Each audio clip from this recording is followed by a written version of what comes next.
어제 공정거래위원장 후보자도 지명이 됐습니다. 방금 이제 변호사님들도 말씀해 주신 것처럼 지인 중에 뭔가 엘리트를 선임한 게 아니냐라는 또 비판이 나오고 있는데 윤 대통령과 사법연수원 동기 그리고 고시 삼관왕 상법의 어떤 권위자로 알려져 있지만 이 지인 인사 비판을 받는 와중에 또 마이웨이를 하는 것 아니냐 이런 비판이 일고 있거든요. 전재수 의원님 어떻게 보십니까? 송홍렬 이 공정거래위원장 후보자의 인선에 대해서. 일단은 공정거래위원장은 인사청문회 대상입니다. 네. 인사청문회에서 아마 더 자세한 것은 또 국민 눈높이에서 검증이 돼야 되겠지만 지금 현재 언론에 나오는 바에 의하면 또 이제 윤석열 대통령과 사법연수원 동기입니다.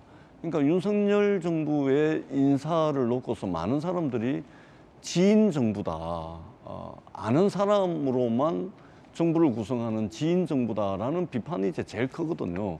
함께 근무했던 검사 또는 이제 사법연수원 동기 또는 대학 선후배, 네. 또 검찰 선후배, 또 고등학교 선후배 뭐 이런 분들 위주로 정부를 구성하다 보니까 지인 정부라는 그런 비판이 나오고 있는데 이 부분도 마찬가지입니다. 그리고 이제 성희롱 논란도 있는데 정말로 제가 아까도 말씀드렸듯이 인사가 만사입니다. 국민들은 인사를 통해서 이 정부가 과연 무엇을 하려고 하는지, 무엇을 지향하고 있는지를 인사를 통해서 알 수밖에 없거든요. 그런 측면에서 다시 한 번 더 좀 추천 시스템 또 검증이 어떻게 되고 있는지 정말 꼼꼼하게 보지 않으면 정말로 이런 인사가 누적되고 쌓이고 이러면 정말로 인사 참사가 일상이 돼버리는 그런 우려스러운 상황까지 갈 수가 있다는 점을 대통령실이 좀 명심을 해야 될 것 같다 이런 생각이 듭니다. 네, 지금 보면요. 근데 방금 말씀해 주셨지만 송 후보자 같은 경우에는 과거에 성희롱 논란이 있었습니다. 이 성희롱 논란 내용 저희가 지금 저 CG 그래픽 화면으로 좀 보여드리고 있는데요.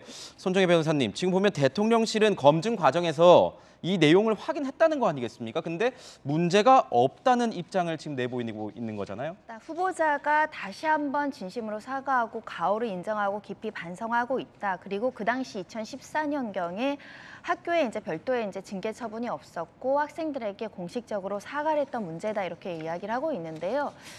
논평하기가 좀 어렵습니다. 지금 보도에는 뭐 넌 외모가 중상, 넌 중하, 넌 상이다, 못생긴 사람 비켜라 이런 취지로 나오고 있는데 또 일부 보도에서는 뭐 남학생, 여학생 이제 같이 앉아서 회식을 하지 않겠습니까? 로스쿨 교수님과 로스쿨 학생들이 뭐 너는 얘한테 안기고 싶지 않느냐, 나는 얘한테 안기고 싶다 이런 말까지 나왔다면 사실은 법을 공부한 학생들 앞에서 감히 과연 도대체 아무리 만취해도 그런 발언을 할 수 있는가 명백한 성희롱인데요.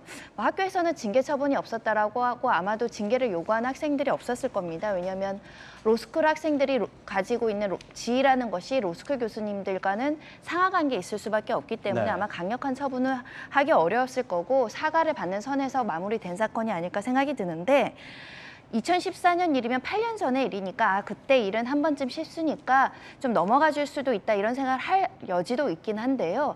그래서 인사에 감동이 없는 겁니다. 우리가 와 정말 저렇게 멋있는 사람이 공정위원장이 되는 거야가 아니라 이런 사람도 우리가 한번 믿고 따라야 되는가 이런 생각을 하게 되니까 좀 아쉬운 점이 많습니다. 네, 그렇죠. 이 금융검찰이라고 불리는 공정거래위원장 후보자의 논란 내용까지 좀 들어봤는데 윤석열 대통령이 오늘 출근길에요. 이 인사 문제에 대해서 다시 한번 입장을 밝혔습니다. 어떤 내용인지 들어보겠습니다.